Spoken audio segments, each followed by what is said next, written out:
Hello, Brock, sport management students. Hope everyone is doing well. Welcome to the third episode of the sixth season of the Brock Sport Management Council podcast.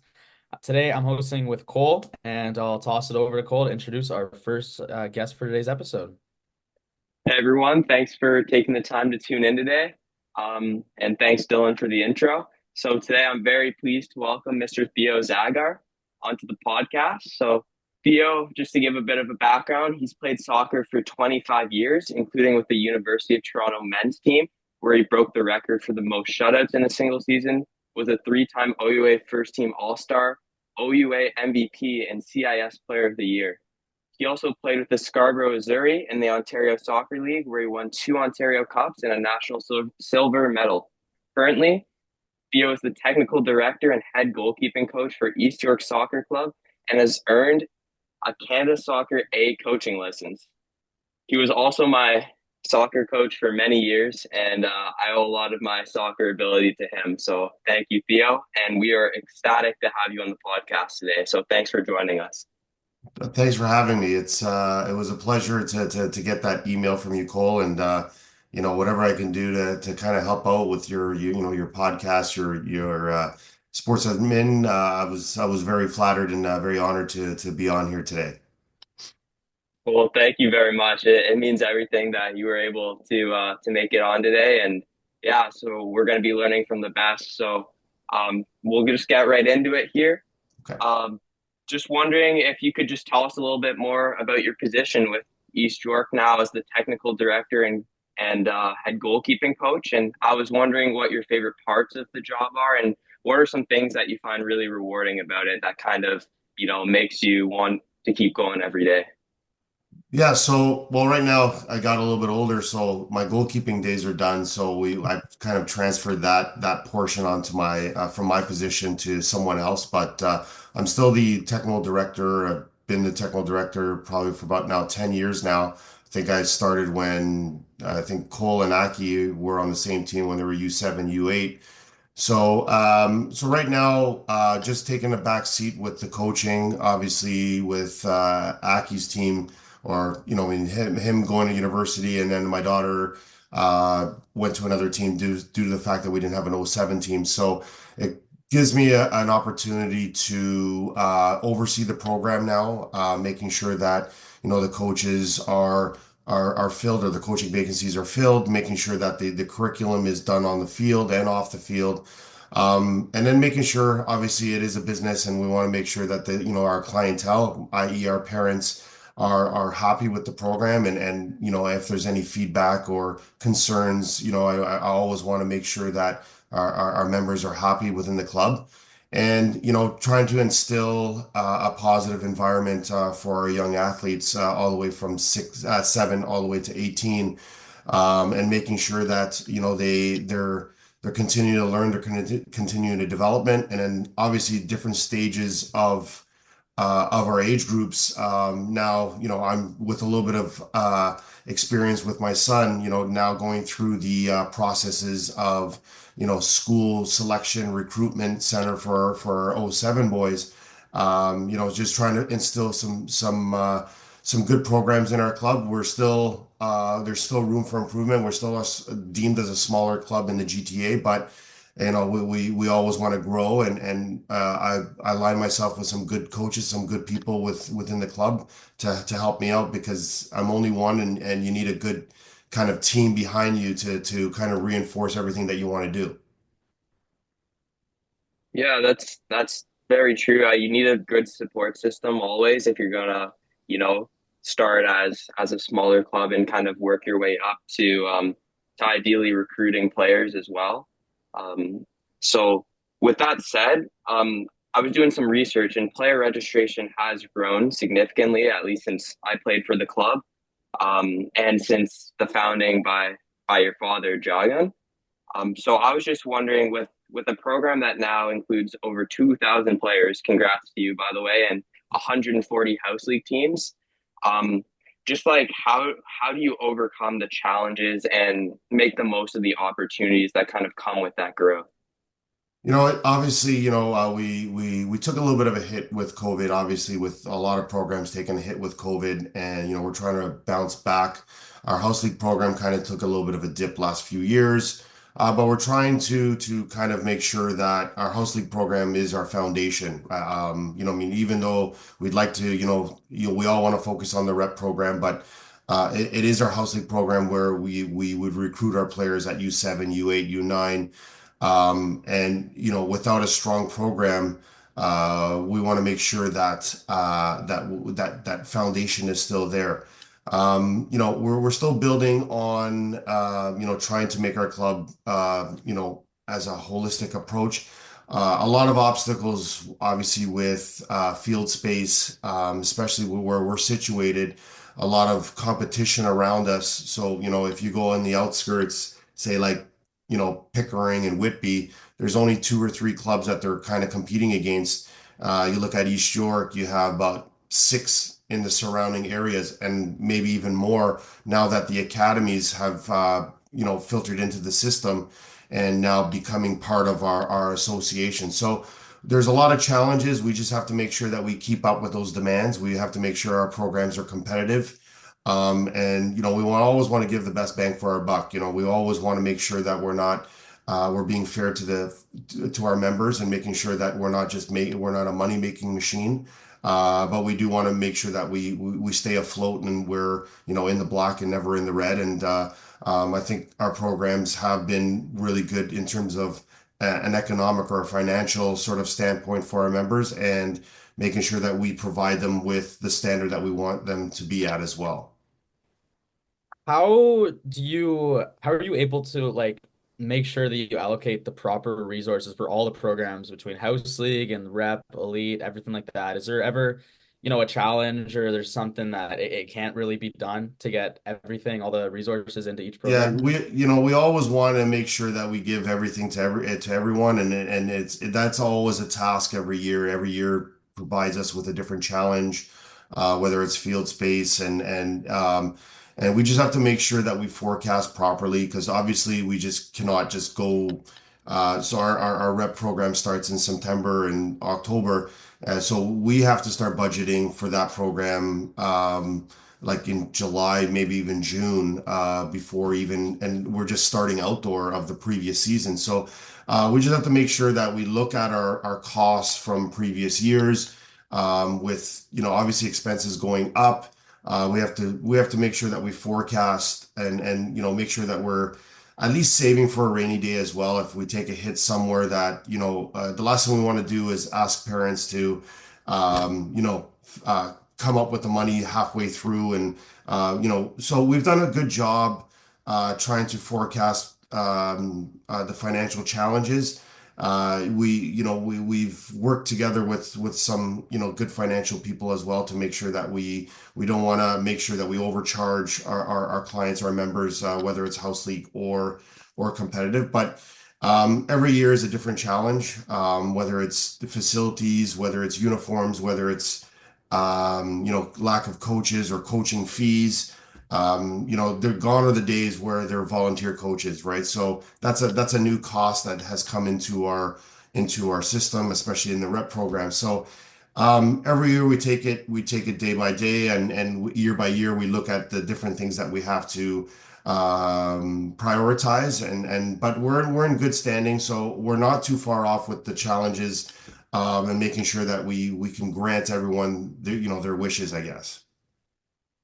Do you think that are there any other challenges, just like lack of volunteer coaches that nonprofit clubs specifically are facing today more than they have in the past? Yeah, like we do sometimes struggle to the last minute with our house league program, with coaches, and like I mentioned, it's very hard to get volunteers on board. Back when I played, everyone was a volunteer coach regardless of the level. It's just it's a difficult standpoint. Everyone has a busy lifestyle. They can't commit, and I think that's the biggest reason why volunteers do not put up their hand to coach is the commitment levels. Yeah. Um, So our house league director, he does a fantastic job trying to make sure that, the 140, 150 teams that need to get volunteer coaches, get placed. And, sometimes it's like, so we have to volunteer someone to, like you're doing it for your kid. Obviously, your child is on the team. Right. And a lot of the challenges is that a lot of these house league coaches, I would say about 50%, may not know the sport. May not have the knowledge, and you try to take someone out of their comfort zone and out of the box is difficult. But we try to kind of support them with resources. I try to support them with helping them out how to organize themselves on a practice or in a game, and just little things to kind of help them feel comfortable and help them have a positive experience, and then that kind of keeps retention and keeping coaches within our program 2 years to come. Yeah, absolutely. And I feel like obviously you have an attraction to, helping out the community, being involved with the grassroots program with everybody in the local East York community. What was like, the draw for you to want to be able to work in house league and rep sports for kids as opposed to, going back to something with the OUA, working in professional amateur sport? I mean, obviously East York holds a dear place in my heart playing here. Obviously, my dad is the founder of the club as well and the current president right now. So, born and raised in East York, still live in East York. I always wanted to make sure that this club always continues to be strong, and that's sort of one of the connections that you may not have at a different club where people are there and they go there as a technical director and they get paid and there's no real sort of connection. They just do it as a job, as a career. Mine is still a part-time position, if you want to call it. I'm a teacher by trade. So it's difficult to kind of balance, but I mean, if I wanted to have it full time, I mean, I had done it in the past before I got into teaching. And it's just difficult to make good money in Canada as a full-time position. There's only a handful of jobs, whether you're working at TFC or one of the MLS positions, or there are some clubs that have a full-time salary. But you're basically going 6, 7 days a week. Your family life is very tight. So, I mean, if I were wanted to do it, it probably wouldn't be in Canada because it's just there's not enough resources, and we're still fighting that at a grassroots where money is not being filtered into our sport, and we want to make sure that we get it better. I.e., hockey has that sort of resource where paid coaches and they're really getting paid, at a AAA level, even AA level, and there's more opportunity because of the sort of the AHL, NHL, and a lot of the semi-pro leagues that they have. So it's tough, but I just have a connection here, and I do it for the love of the game. I do it for the community that I've grown up and love. So you don't get a lot of people like myself that have that connection within their community. Right on. It's good to hear though. I like when people, stick in their community and want to give back to what they came from. Hmm. Yeah, and you've done a great job with Thank that you. from my experience as well. So, I know you touched on this a little bit earlier, but there's a lot of growing competition now from like private soccer academies, kind of around the GTA and even schools that not as much as other sports, but are starting to recruit for soccer. So I was just wondering, as the technical director, like what role do you play in helping East York to keep its competitive edge against these other academies where, kids could maybe go and play soccer at school, like at these athletic schools and academies? You know what? Well, you got for myself and my technical staff, we try to, do our homework, see what other clubs and academies are doing to promote the school part of it, the recruitment part of it. The good thing is that a lot of parents really believe in our club, believe in our myself and the technical staff. and making sure that we're doing it for the kids. And I think that's one of the good selling points. The competition, like you said, Cole, it is high. Like it's very, it's a lot in the GTA because, now you look around the corner, you look over your shoulder and someone's opening up their own academy, and they're doing it for a profit. So that's one of the things that how we can kind of tackle that is because we are a nonprofit organization, and we've been around for almost 50 years, that the club does subsidize some of the programs that we have so that the parents are not paying it full out, right? So we do have that luxury a little bit where the club can subsidize in certain areas, and it's just a matter of just trying to always be a lifelong learner and making sure that, what can we do to always be better? What can we do to always compete? And the last thing is in any business that you got to listen to your members, you got to listen to your clientele. Like, what feedback are we getting that we can legitimately and realistically can change? Obviously things are done in a little bit of a slower step, and you back in the day when we were starting off, when I was kind of put into this position, we had to make sure that we prioritized certain jumps because we were so low in the totem pole. But now it's just like little minor tweaks of what we can do to stay at the top. And we're doing a great job in terms of the regional play. One of the things has been, do we want to go OPDL? And right now, we're not. I'm never going to say never, but we're not in a financial situation to do that for our clientele. We're not in a sort of the criteria that it takes to be an OPDL club is a lot of manpower, a lot of paperwork. So we're not there yet. We are looking at the opportunity to do so. So we're never going to say never for that option to provide that higher level pathway. But I've seen clubs that don't go into OPDL, and that's some of the clubs I kind of talk to their technical directors of what are they doing to provide retention with their players to stay, and what are they doing to provide when they get to a point where it's, are they looking for schools, university? Are they looking for overseas pathways? So we're looking at those options right now, and this is exactly what we're talking about right now as we speak with my technical team. So what can we do to support and keep kids that we've had for so long, and they can continue to play soccer at a university level, like my son and a few other of his teammates as they kind of graduated through East York. You talked a bit about making sure that you take into consideration the feedback and the input of everybody around you in the organization.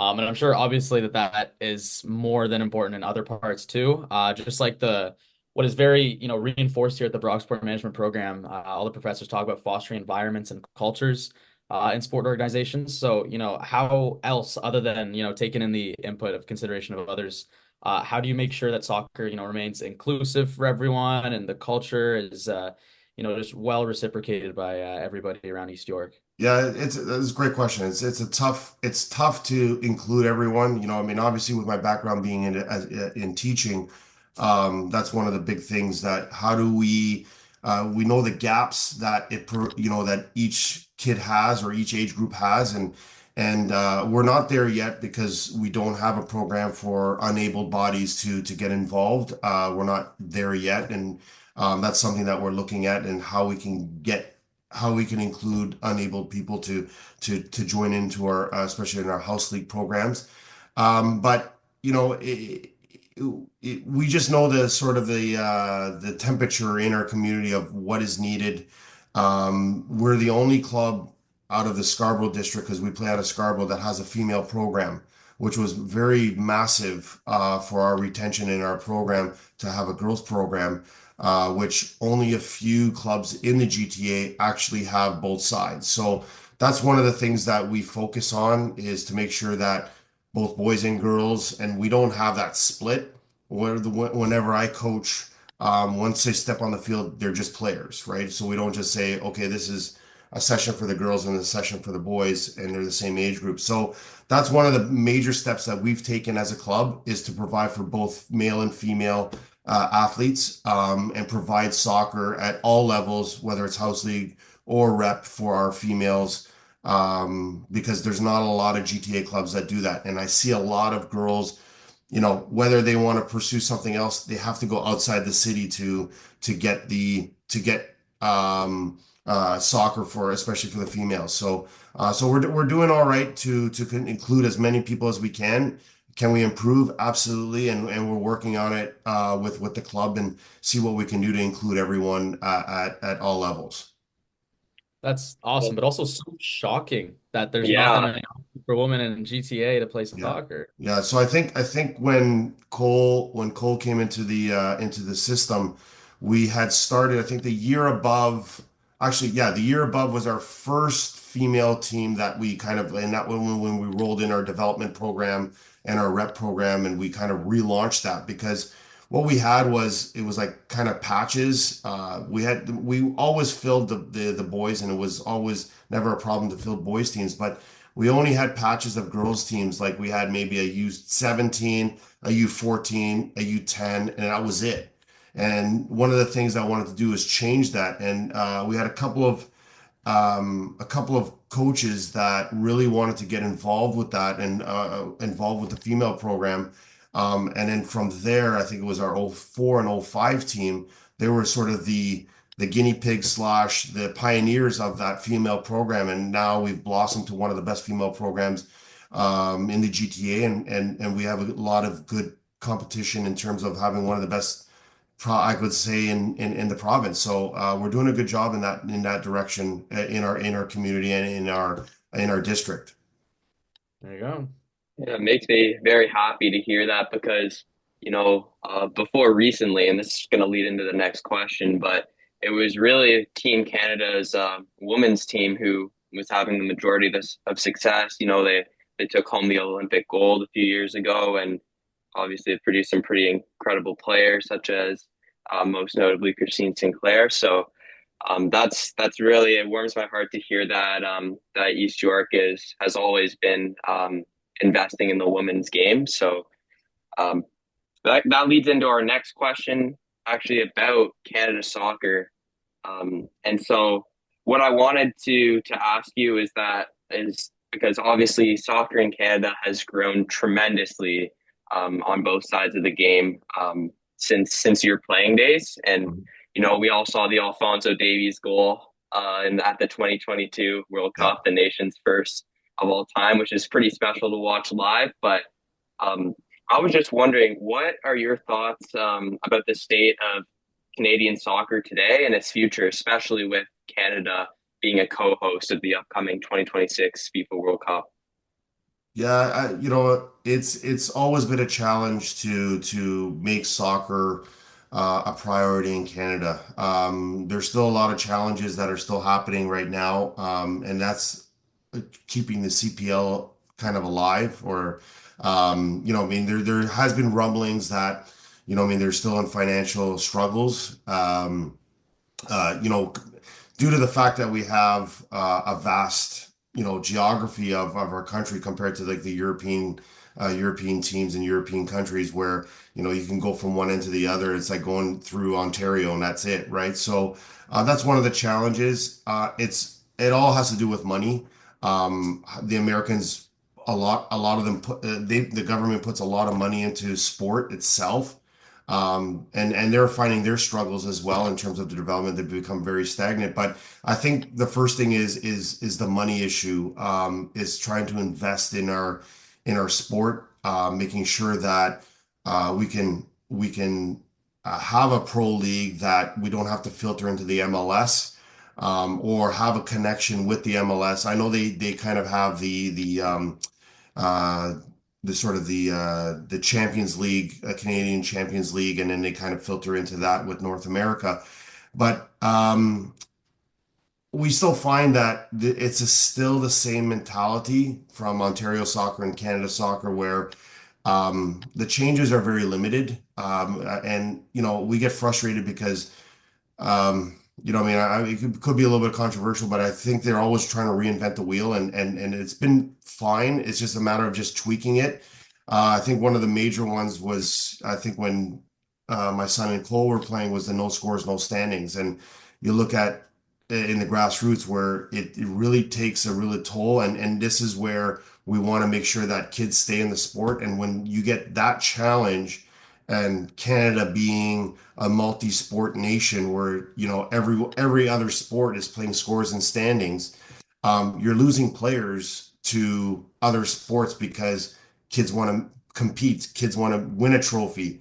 And it's not all about like there's some good things to the structure, but there has to be some ways where we can kind of compete with the other sports because we know that hockey is our major sport and they get the money at no end and we just don't have I think it just comes down to resources, making sure that we can still provide a national sorry a Canadian league so that there's a pathway to those that want to make sure that they don't have to go to Europe, they don't have to want to go to the MLS, and hopefully that doesn't die out because the rumblings are that the CPL may last until 2026, 27, and it's enough to kind of hold them as a co-host, and that's the rumblings, right? And it would be unfortunate that all the work that a lot of people put into this league it kind of gets abolished because of finances, and that's where it's heading. And I think the major thing is financing. It's a matter of getting people to and getting corporations and the government to invest in our sport and finally realizing the success that we're getting now. And let's harness with that success, as Cole said, with the women's program, now the men's program, with the men's program now with a lot of great talent. And I think the majority of them play overseas, where we never got that in my years, where um, people were playing overseas, but they weren't even playing high level. They were playing second and third division. Now everyone's playing in a first division or they're playing in MLS. So it's great for our country, but how do we harness the talent pool when we only have three MLS clubs or academies, which those are the true academies, and we have our CPL, which is linked up with the League One teams, and we're getting there, but I think it just comes down with finances and money, just to make things better because we have a lot of good ideas. There's a lot of great soccer people in this country, and we just have to. And basically, we have to work together. I find that we're kind of like pulling each other apart. Everyone's doing want to do their own thing, so we're not uniting as much as we should be as well.